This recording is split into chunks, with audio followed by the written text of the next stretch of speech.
আইনকে শ্রদ্ধা করবো এবং আইন সঠিকভাবে চলুক এবং আইন আমরা মেনে চলি। আইন আমরা নিজে হাতে তুলে নিব না, আইন প্রয়োগকারী সংস্থার সাহায্য নিব, সহযোগিতা নিব, তাদেরকে হেল্প করব।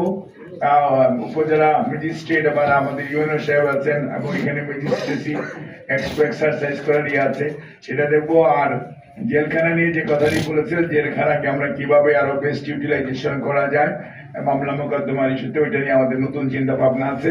আর জেলার ব্যাপারে আপনার যে কথা বলেছেন, এটা আমাদের যেহেতু একটা পূর্ব একটা দীর্ঘদিনের একটা আলোচিত বিষয়, শহীদ রাষ্ট্রপতি জিয়াউর রহমান বীর উত্তমের প্রথম সময় থেকে এবং দেশনেত্রী বেগম খালেদা জিয়া, বর্তমান চেয়ারম্যান জনাব তারেক রহমান, উনি নিজেও এটা সম্পর্কে ওয়াকিবহাল আছে।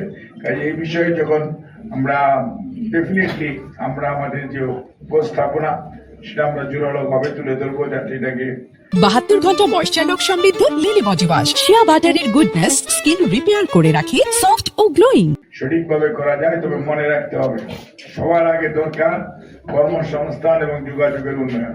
এই ব্যাপারে কোনো দ্বিমত নাই এবং এই যে আমাদের করার জন্য যা করা দরকার সেগুলো আমাদের করতে হবে।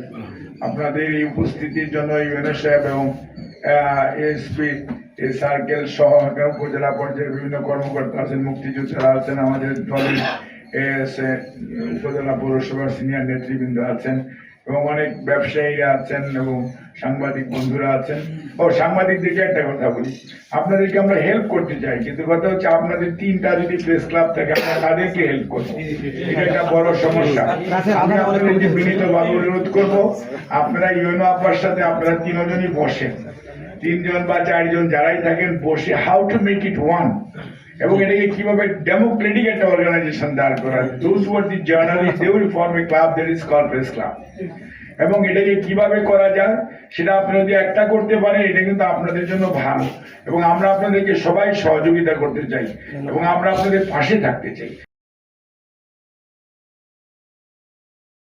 72 ঘন্টা ময়েশ্চার লক সমৃদ্ধ লিলি বডি ওয়াশ শিয়া বাটারের গুডনেস স্কিন রিপেয়ার করে রাখে সফট ও গ্লোয়িং।